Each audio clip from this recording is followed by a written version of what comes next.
nhớ rong dạng trồng tu rong sát chấp là mẹ mô mê lưu sĩ hở mua nông kề cho tôi cùng cho bé mó America lưu sĩ khám sổ nô nô bé rong sát cho mẹ做养做长chỉ muốn养bảo tàu mẹ lưu zangì mẹ tôi cùng cho bé rong sát là na để nó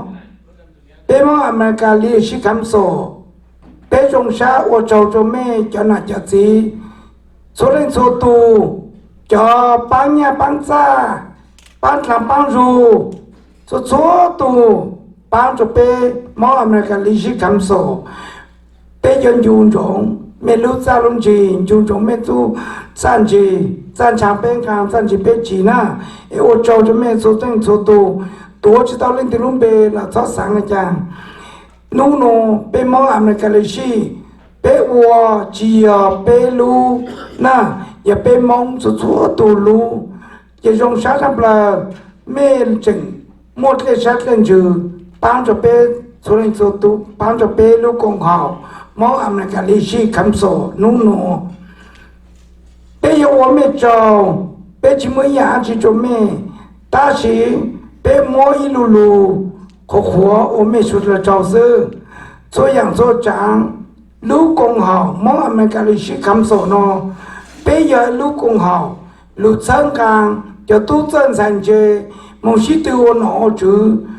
mong dù lo sĩ tư ôi tu cho nó cho lu cho bé hải mong chỉ tăng lên đó bé lu công hào mong am cái lý sĩ khám sổ nó bé chẳng nhớ lu công hào giờ lên giờ ít tu nên từ sai chỉ tàu bé giờ mong do khám tàu lư sai giờ lắm của chị bây giờ cho lù sai tu kiện nhận dừng cho bé chỉ mong á bé lú cũng hào nó bây giờ lù sao cho chua dạng giống cho nào cho chị tê dạng người chỉ bao lắm của chị là bé mua cho con hồng nhớ sáng tỏ người giờ bây giờ mùng hạ cho con hồng sáng tỏ giờ lù bán sao cho bé cho nào cho chị lúc con hồng nó như giờ lúc con hồng cho lù bán bé chỉ mong nè để hạ lên nó cho mẹ cho con chờ chỉ tăng lên đó bé lúc con hồng giờ lù bán cho bé chỉ nền mong bé tua lúc thế cho mình cả nó bé yên sáng cổ mua giờ tu chân thành chế mong cho lo chỉ tiêu nó chứ sao lên giờ vào mấy mong nhà toàn đây cho cần đó là bé ở sao cho nó chỉ tiêu nó chứ là bé ở trong chỉ bán sao cho ha còn nó ý khó chừng chén chấp lời cho bé lúc này nè chế tăng xin nó giờ tu mua cho HGU sao lên lúc bán tao cho bé cho HGU giờ bé cho nào cho gì mua cho sản phẩm lúc tết lúc chờ bé cho bé sao lại tôi số lúc tết cho mình cả nó bé cho mua tu chân thành chế sao lại muốn cho lô sĩ tiêu nó chứ nè mà hai lại nó cho bé số có trời ô cho bé cho nào cho gì lúc còn hỏi HGU nè ô châu lên đó cho bé số có trời chỉ tăng lên đó mà nó cho nào cho gì cho nó cho chứ cho doctor lo giờ số là giờ cho chừng tăng xin nó bây giờ tu chân thành chế chẳng giờ sĩ tư mong ô nó ô chứ giờ muốn nhớ lúc trong nó trong chứ là bé những cái khả trong lúc to giờ lên từ mua lúc sát ra được sao rong nhưng mình tôn sĩ bé lúc còn học mong anh mình cái lý sĩ lý là cần sổ bây giờ chân càng tôi chùa bé khả năng buốt bây giờ sụt là chẳng nhỏ nó sơn trên thì mới đúng đó khẩu sơn là mới sáng bây giờ chân cả mẹ sao sát lệ mẹ nhìn tôi chụp bé dạng bé bán tàu bây giờ bán mẹ dạng bé bán tàu là mua chỉ bé chân mẹ nè lù mua lên nó giữ ở trong tàu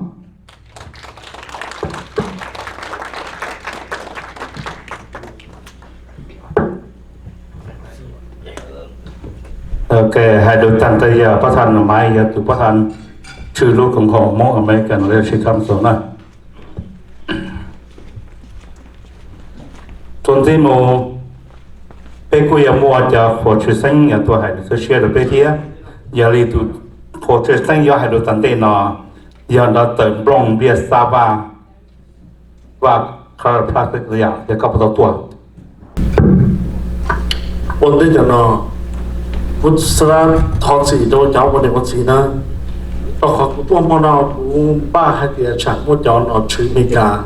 trong mình cả trong điều tôi thấy chạy cũng ba còn được mình cả là chế ra được qua tay làm được mình cả cho nên xã bóng gì nó nó cũng là tao tao can là quý thà cho hai tiếng bên mông nhau trâu họ bên sổ tà nó thia nhau trâu họ đến cho mình cả nó ta sẽ nó bên cái nó hậu hủ để trong lịch trả là nhớ rằng họ khởi do giáo quan quan sĩ Hmong leaders and all the guest honors attend this historical event tonight. I'm deeply grateful for this opportunity to share my insights on health disparity in the Hmong American community with such a distinguished audience. Your presence here tonight is a testament to your dedication to our community's health. Allow me to introduce myself. I am Dr. Long Bang, a chiropractic clinician and a postdoctoral research associate with the Integrative Health and Wellbeing Research Program at the University of Minnesota. Most importantly, I'm a fellow member of our Hmong community. Tonight, we share a common goal to address the health disparities that affect us all. First, I'd like to define health disparities. These are negative differences in health that appear in groups or communities of people who have systematically experienced more significant obstacles based on the social conditions,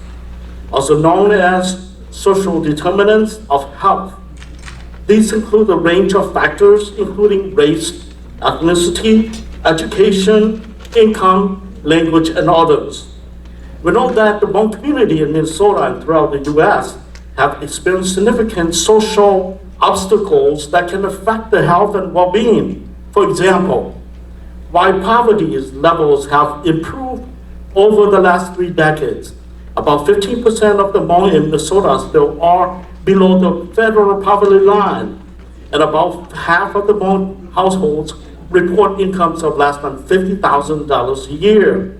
Further, 37% said they spoke English less than well. This is important because patients who experience language barriers receive poorer quality care than native language speakers. In a 2018 study of health literacy among Hmong American immigrants, half of the participants reported low levels of health literacy and difficulty understanding instructions and materials. So, what do we know about the consequences of these social factors on the health of the Hmong community? Unfortunately, less than we should. Part of this is because much of the health data collected in the US has focused on large racial and ethnic minority categories. For example, the Hmong community is often accounted for in health surveys as Asian Americans, along with several other subgroup populations such as Asian Indians, Chinese, Korean, and others,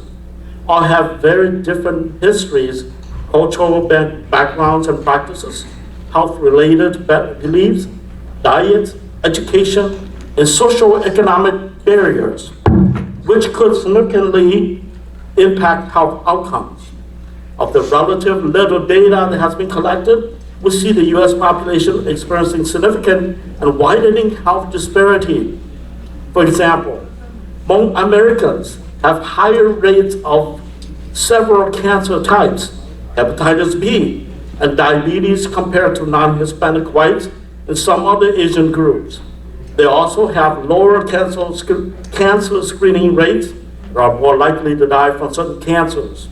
Importantly, there's still much we don't know about the Hmong community's health. As just one other example, our team studies non-drug therapies for pain conditions like back pain, which is one of the leading causes of disability and reasons for opioid prescriptions in the US. Unfortunately, due to the lack of accurate health data about the US Hmong population, we don't know the prevalence and impacts of pain in our community and the extent to which it is being adequately addressed. And we have a similar problem for pretty much all other health conditions. In closing, persistent health disparities exist in the Hmong community. Effective interventions relied on identifying where and why disparities exist and then focusing on solutions. Suppose we work together to collect better data on the health of Hmong communities and learn to understand the barriers they face. In that case, we'll be better positioned to leverage their strength and remarkable resiliency to achieve health and well-being equity. Thank you very much for your time and have a great evening.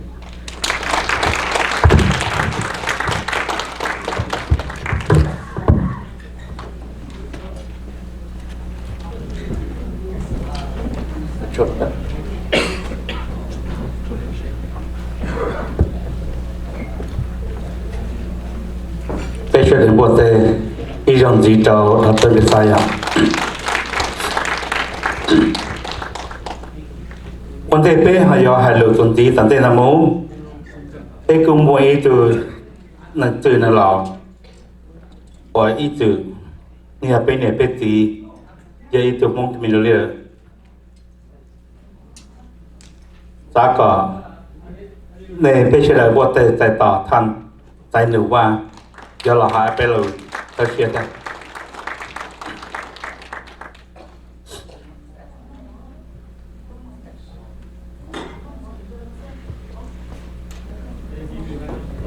Lọ lại chỉ mà ra hai lùi nhớ.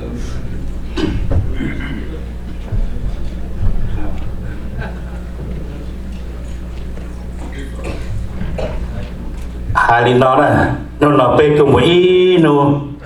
họ sẽ là chế ba tầm thọ ya, thì bé cũng tới có phổ biến trình chân hành, giờ linh đó phát thanh trên đường này bé ý linh này lần gì, ý tu lão, ý tu phụ tu trò, giờ linh đó cũng có có phổ biến nó cho trò phát thanh trên đường, này giờ mới cho trò phát thanh nụ mai, họ phổ biến ở trình chân nó, bé một ít nó giờ nó,แต่ในว่าเขาจะตาเลย này do là hai bên là lũ đồ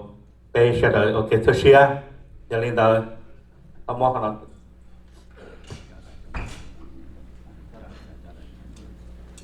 giờ bắt đầu mai giờ có là thì nó ý nô ta nó cho nên là bên có bộ phim của nó bên của nó bên giờ cho là phụ đồ sẽ được hạt tiền bên những của họ tranh tiền như là hạt tiền cả.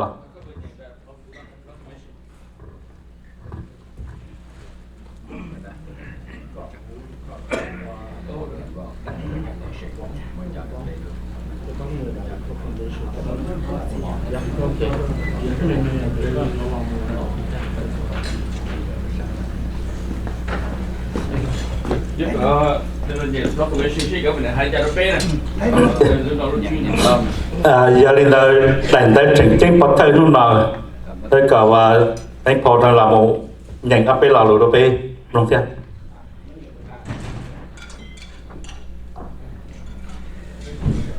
Roshana, ya kono ne hali nona. State of Minnesota Proclamation. Whereas the Hmong American Leadership Council was established on May 1st, 2011 in Maplewood, Minnesota, inspired by Hmong American community leader General Vang Pao. And whereas General Vang Pao had a dream for Hmong people in the United States to actively engage in their communities at the local, state, and federal government levels. This dream came to life with the Hmong American Leadership Council, and whereas the council is composed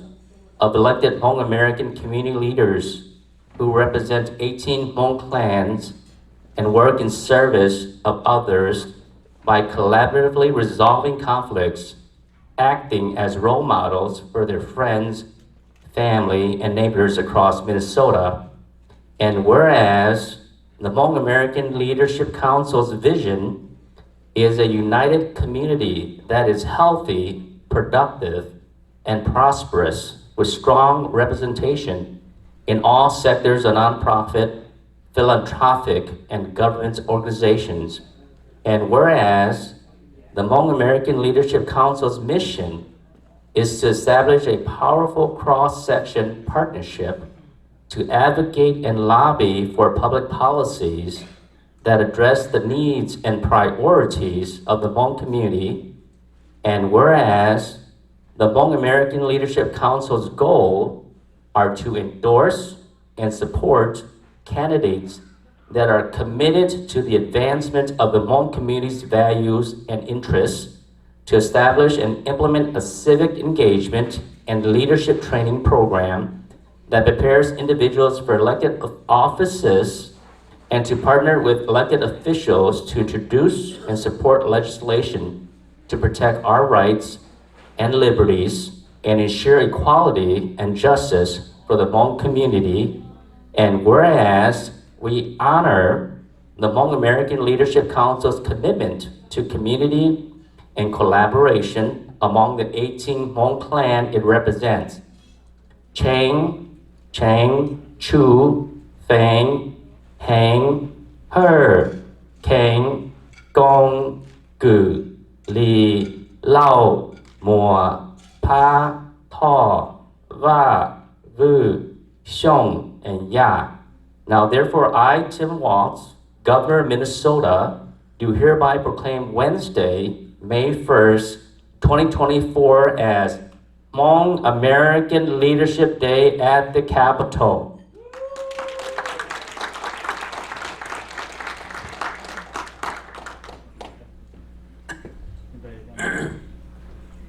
Rong cơ rồi nói thay rồi bên nó chỉ mua để tới bảo thờ được bé để tiền rong cơ vấn đề của gia ở bên là lũ của thà bên sẽ để sản xuất bên gia cho này phần ba bỏ lúc mình mà phải chỉ cho cái nữa và lo nữa chế luôn năng để bên trả nợ mong bên sẽ để sản xuất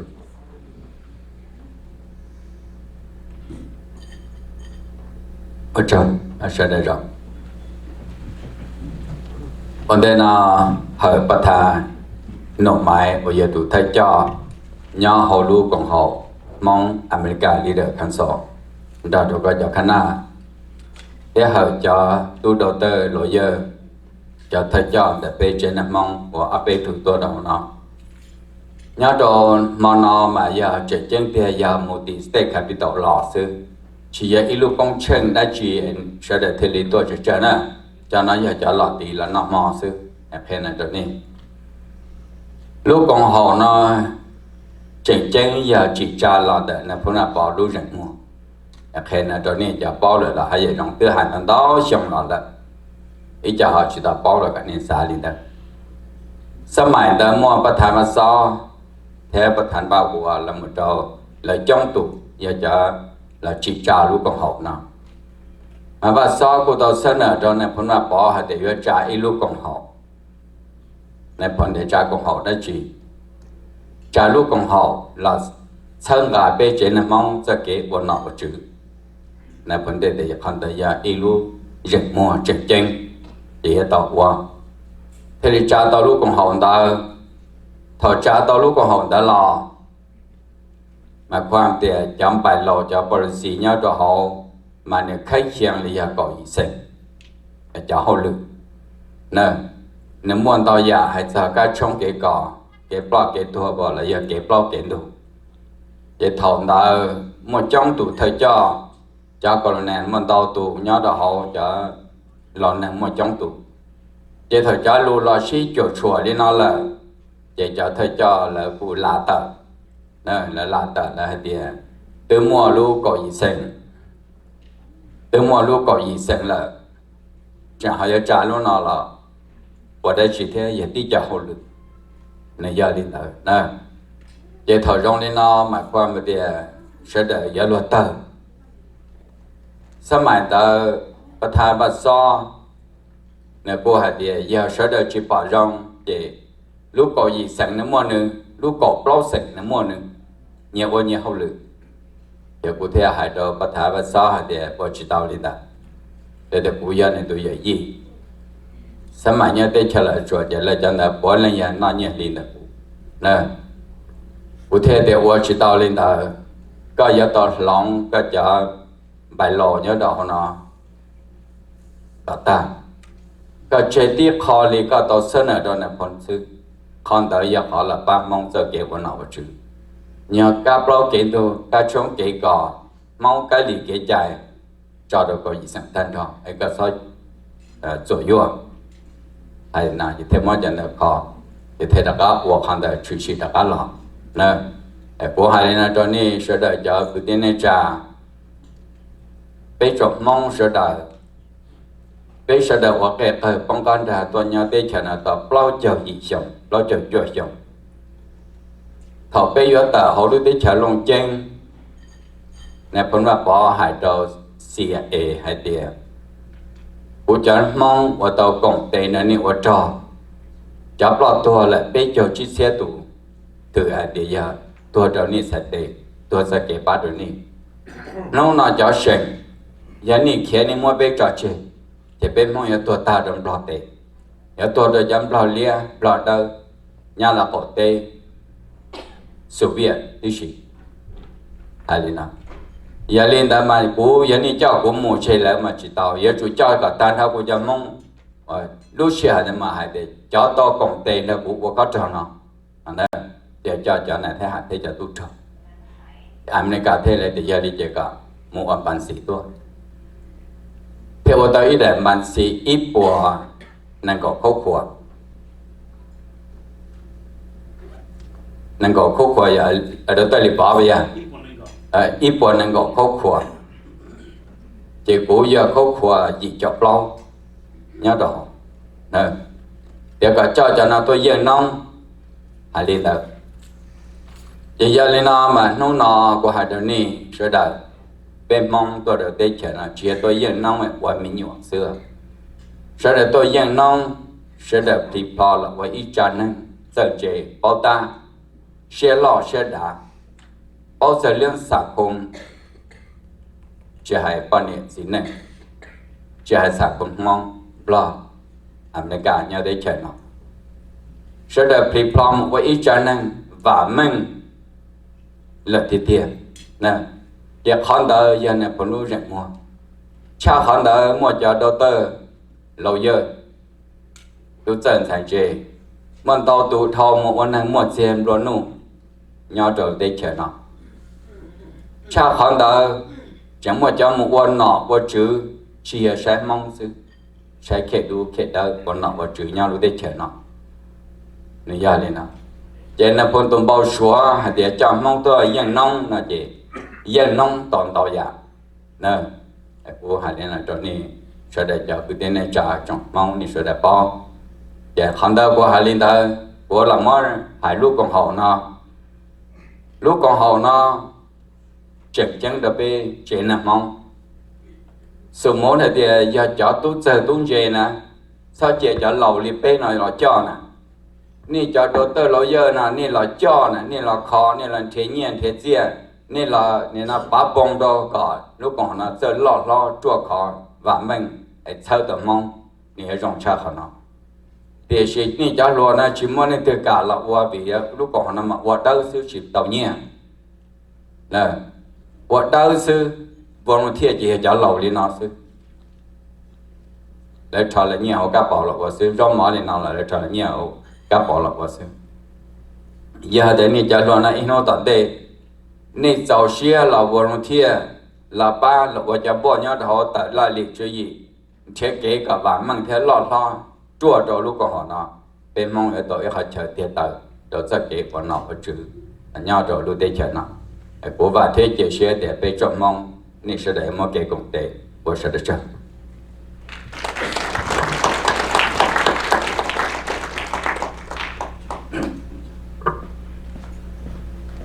我找到不看在路个一人这个，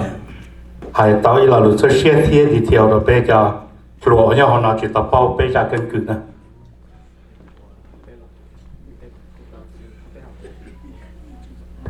如些呀，你今天日子。rồi đi và nên nó bắt thành sản thà là ít tiền thì cũng bao cụ thế ít tiền chỉ bao cụ tất nhiên cũng要tu former bắt thành để mong application Hmong American mediation cái cú bắt thang nằm máy cú cho cú lòn trong được nhau với từ treasure cái chuyện bọn nó bé lúc còn học giờ anniversary bé họ rằng mua thì bé họ kể cho nó cho vợ giờ lòn từ trên nàyผมว่าปอcho nên lúc nói bé họ anniversary giờ May 1st giờ họ events thì bé có hồ nó lọt theo share rồi cho tôi cho ký cho nên cho chỉ từ sau là muốn nào chứ ok từ tuần chỉ tận tên là một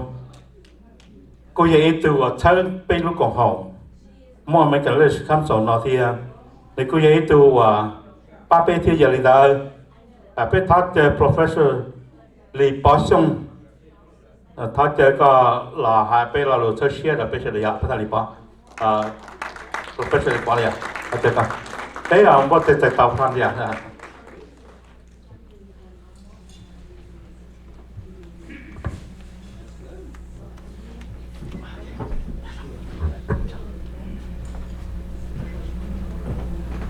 Ok, nhớ không?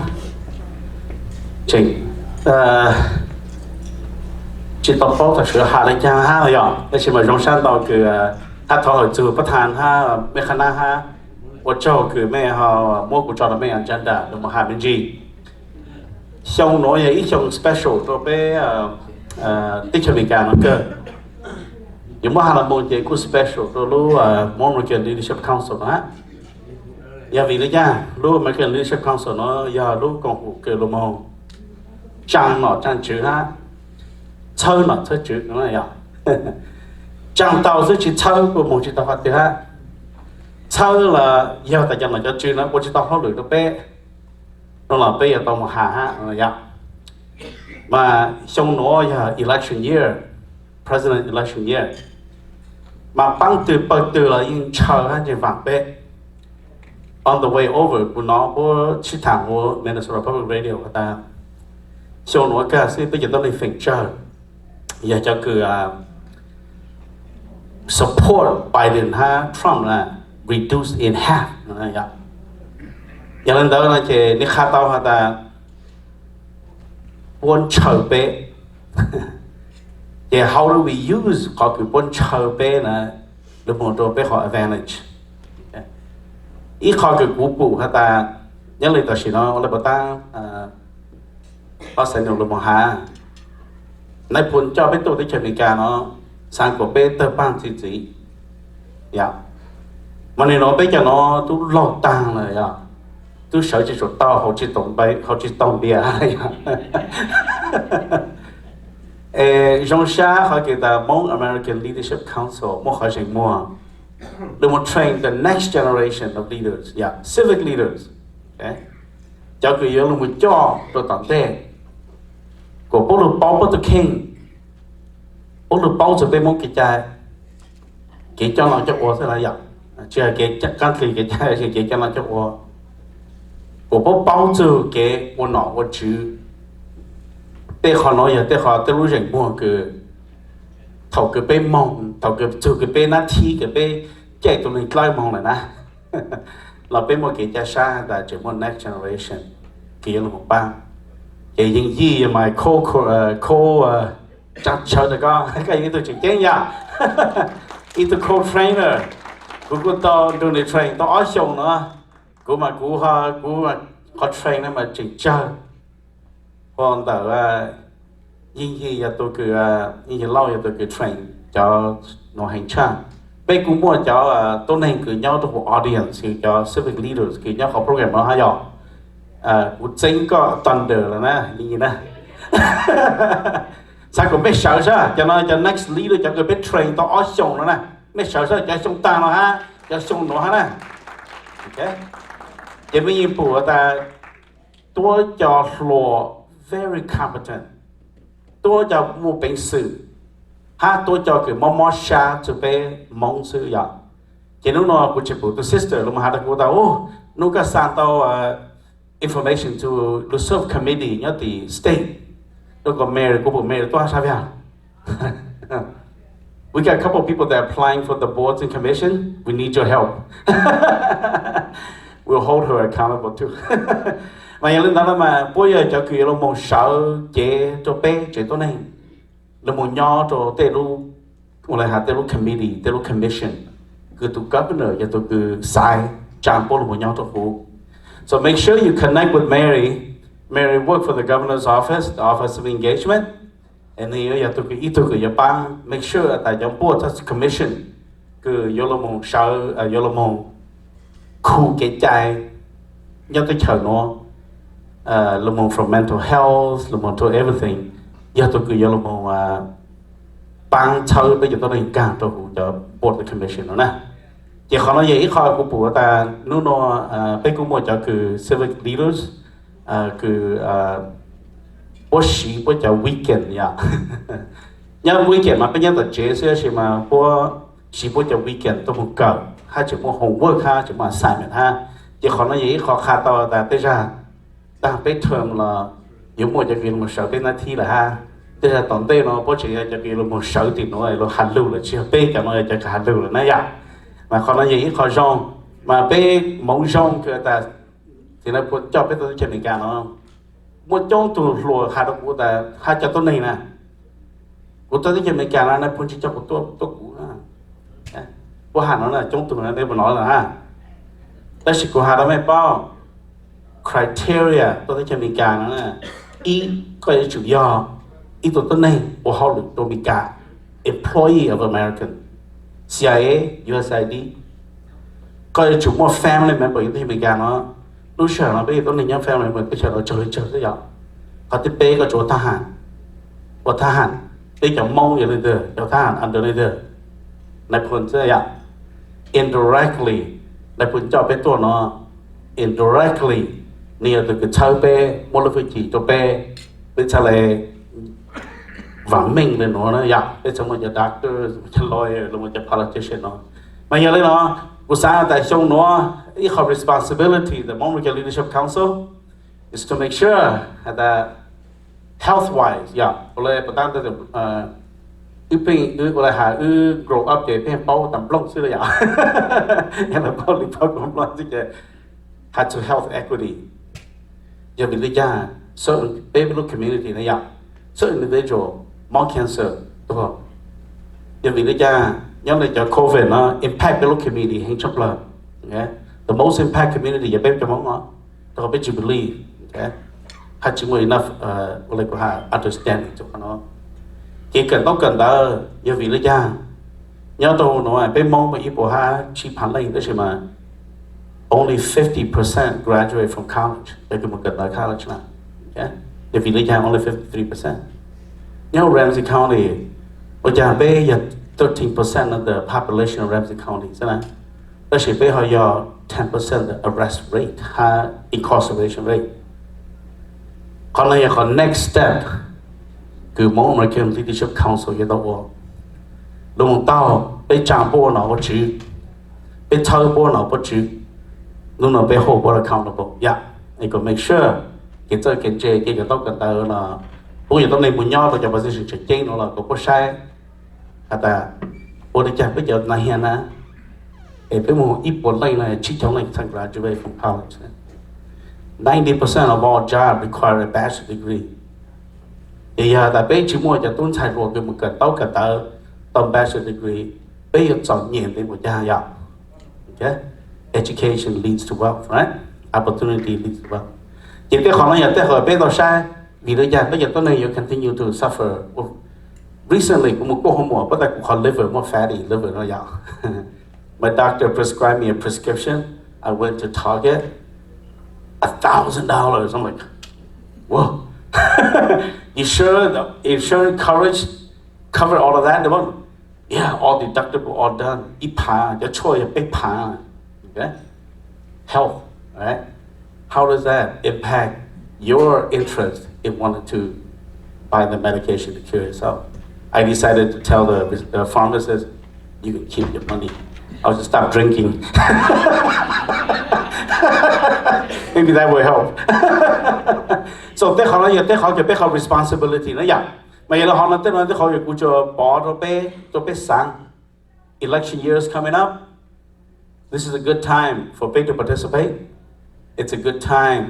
for people to have influence. The governor's term is going to be up soon. He's not seeking re-election. Who will we pick to be the next governor?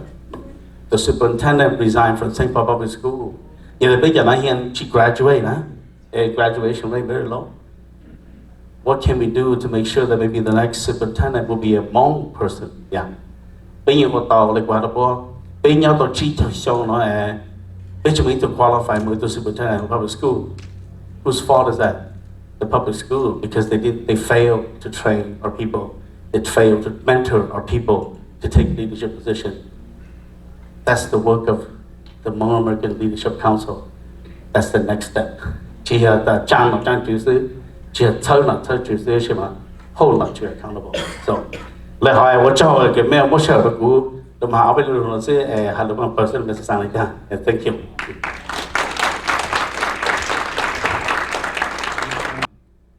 Tuần tới bây giờ từ Nova President of Adult Senior Assistant Living bắt đầu. Giờ lên tua là thoát chân đi làm thế nào? Nu là Nova là này ya thoát chân này. Nova giờ thoát chân này. At you. Okay, people tại ta Nova ya.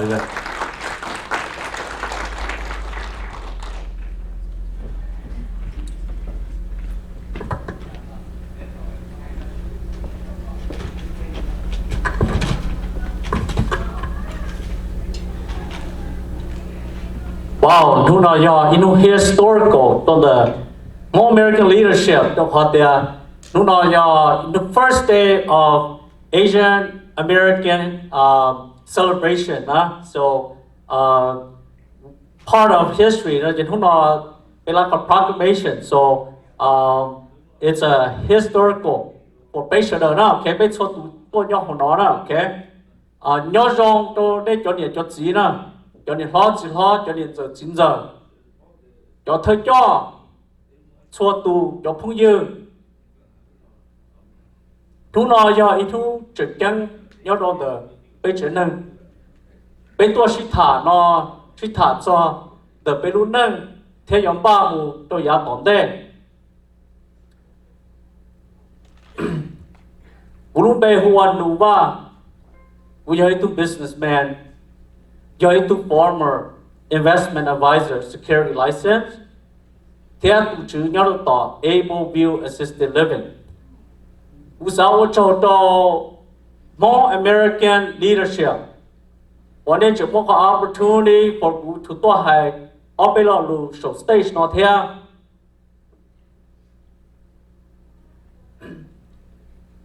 Nu nó ya inhu chỉ vì mua câu hỏi more American leadership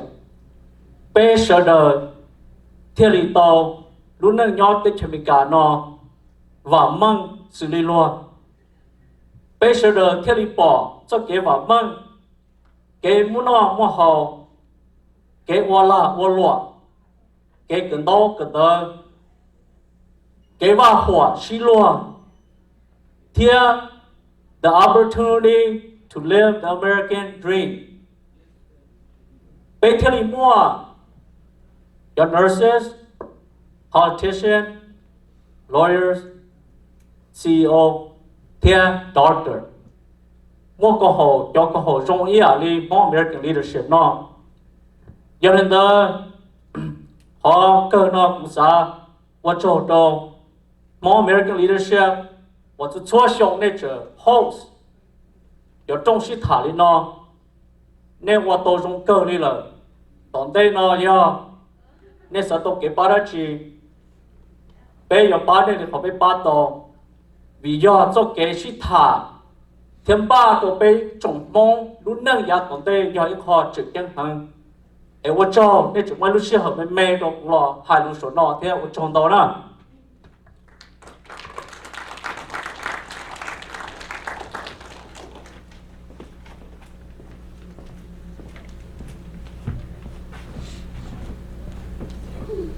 Okay,我就到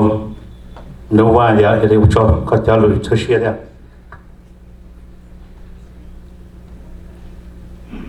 Okay, 昨天咱这呢，我背故事，这一边就 mùa ôn nhé từ train này nhớ đào bê lu cùng hậu mong mấy cái leadership council dia yang yi lao president and CEO of the festival consultant họ chơi coi à bê bộ tệ tệ ta yang yi lao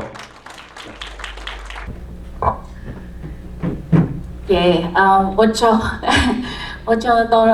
整moi开始了都 talk about 别个 program 听，也个要 high Monglish 呢，就可以用 Hmong American OK leadership OK， 也别个嘛别个录安记噻 right English， 就可别用母语呢，咪假是也别用speak English 闹噻呀，别用是做 Hmong 的 English， 但是别 learn by 别个 culture， 但是别用 speak English now, okay? So, we will be a little bit about how program. Professor Lee Paul, ni ấy the trainer cho cô ye wo chong tan tao tu nu về de nu ba thế li tao có training nó rong thiệt. Có training Hmong Civic Leadership Program nó lo tờ Hmong American Leadership Council nè. Cái lời yêu của tu sponsor của là ở học lử tu lúc còn học năng sẽ là create có curriculum Hmong Civic Leadership Program cái trong ý cái bên mỗi có cohort cái ta đó thì ní bỏ cũng cho rồi cứ giờ ta cho lợi tân thọ lợi cái gì cho nên cho mà cho bây giờ community cho tuân thay lo cần tới J, ok? Thì lợi tức cỡ ít ba tạo, thì nên bỏ ít ba, sau nó bên môi ba hết, để tu một J rồi kia, bây giờ chỉ hai lợi sơn gì đó chỉ nên bỏ, rồi nhỏ all over. They are our future leaders. Thì có program nó thì có cú xã thế, cú vả thế, Hmong American Leadership Council, cho kiến bảo số thế vả. Is how do we have a curriculum that teach based on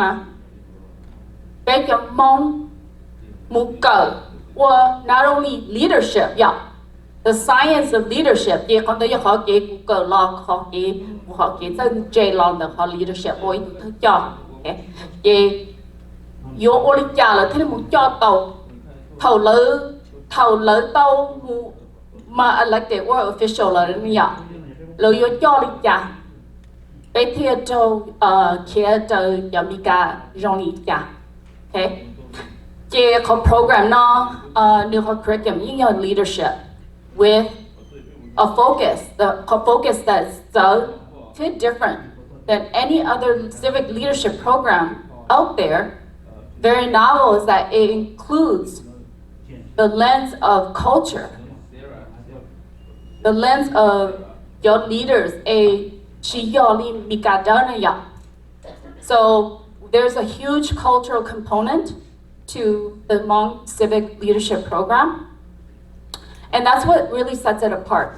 We really learn about your leader, our history, the Hmong history. Okay, and then also leadership. And so I believe, and I think that my leadership, we believe, in order for Bena need to understand Beja culture, where we come from. So in order for us to lead, we have to know where we come from. We have to know who we are. Beja Hmong, okay? Where do we come from? So I truly believe this, and I know Professor Lee Paul believes this, as well as my board, Hmong American Leadership Council, is so important to keep and to teach the next generation of leaders, Hmong leaders, our culture, and then leadership. We are a community. We need each other, and I believe that that's where the power is because we are very united. It's only even that are whether they are other Asian Americans, because Beijing very close near y'all. Beijing Hmong Beijing she lu she ba she tell each other that there been more stuff, you know, that we disagree on, but look at, we're very much a community. We still operate very collectively. And that's why I think in numbers, we are very powerful. So how do we utilize that? So this program is a very intensive program, 9-month program. So Li Professor Li Bahai, Li Ying study, okay? On the weekend to come and learn every other weekend for 3 hours. So it's from February to June, basically May. So February to May, every other weekend. Based on every other weekend, we have to teach leadership, civic leadership curriculum. Professor Li Ba teaches about the culture and integrating and application of leadership, as well as his insight on how do we bridge those things. Trainer program now. Then we also bring in experts, speakers. We also have mentorship, and they also have a passion project. So they are applying their knowledge into the community. Yeah. One example, a project, a young girl last year, graduate from last year. She came up with the project, Shauna. She started a nonprofit. Does she know? She started a nonprofit last year in the Compassion Project. Show Southeast Asian Women of Virtue. Compassion Project program, not the love the program now. So this is what the impact this program is making. New York and Thailand law don't that college, okay? Not even her bachelor's yet. You should go. Oh, I want to do this passion project. So she does. She's helping young girls, middle school and high school, go empower learner. Backup program, now she founded the nonprofit show. Well, the next politician, which is our hope, right? The program is to prepare us to really better lead in the civic space, in the public space, public servant space. But they can be founders of a nonprofit organization. Now she's going on 2 years, young girls, high school and middle school, Southeast Asian girls, empowerment. So this is the impact of our program. Know about the Hmong Civic Leadership Program. Hmong American Leadership Council program and we want to make more difference, not only in our community and broader and beyond, and keep them in our community, making a difference for all of us. Okay?